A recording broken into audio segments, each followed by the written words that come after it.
Hi, my name is Melanie Rubin, and I'm a registered nurse at Facial Plastic Surgery Center for Doctors Ira Papel and Theta Contis.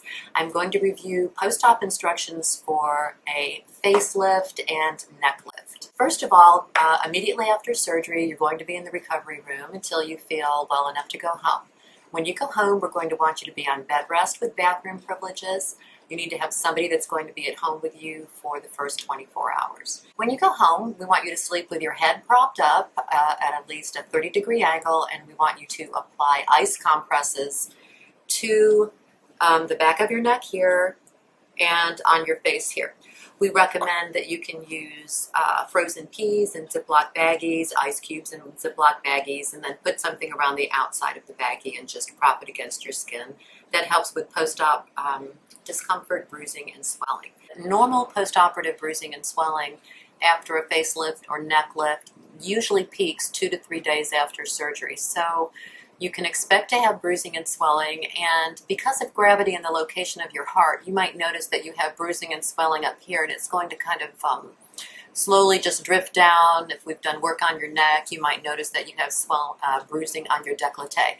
And this is all normal and it will resolve, but usually the swelling and the bruising part peaks at 3 days post-op. We also want you to drink plenty of fluids, eat foods that do not require a lot of chewing, as this may increase swelling and discomfort. So we want you on the soft side of a regular diet. Alcoholic beverages should be not drank for at least 1 week post-operatively. So we're going to send you home with a compression dressing on that you will keep on for 24 hours after surgery. It might feel a little snug because you're not used to wearing something that gives you a little compression underneath here, but you have to keep it on for 24 hours. Things that you might want to call the office for after you have a facelift that are outside of what we would normally expect. So if you experienced a lot of discomfort, you would want to call the office because that is not normal after a facelift. And also if you had some saturation of your dressing with bloody drainage, you'd want to call the office. As I said, this is not normal, but it's something that we would want to know if that happened. The next day, when you come in for your appointment, we will see you the next day. We will remove your compression dressing. We'll take a look, make sure everything's looking well. We will shampoo your hair for you and teach you how to do suture line care using a solution that we give you in the products that we want you to use. So one thing that you're going to be wearing after you have a facelift is a facial compression garment. I will demonstrate how to use that.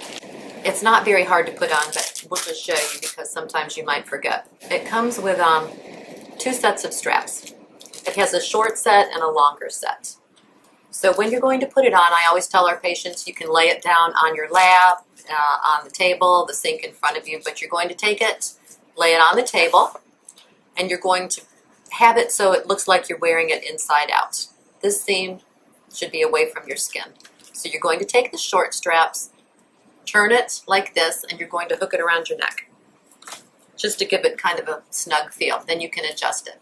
Then you're going to pull it up on your chin, and you are going to bring it up over the side of your head. And you're going to hook it on top of your head. So it's going to fit like this. And this is really quite comfortable to wear, much better than that compression dressing.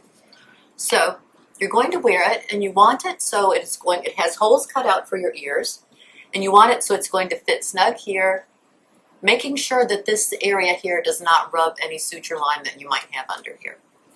And then you're just going to wear it like this. And you are going to be wearing this 24/7 for the first week after having a facelift or a neck lift. The only reason you will take it off is if you want to shower, and you can shower 24 hours after your surgery, and you can wash your hair, and you're going to wash right over the suture lines. It's good for them. You can just use your shampoo, and you can just rub gently on your skin, just making sure that you rinse the suture line well. Or if you're doing suture line care. And then what you're going to do is just put the jaw bra back on after you have done your suture line care or your shower. You're going to just wear it 24/7 except for those 2 times. I hope this video has been helpful. If you have any questions, please call us.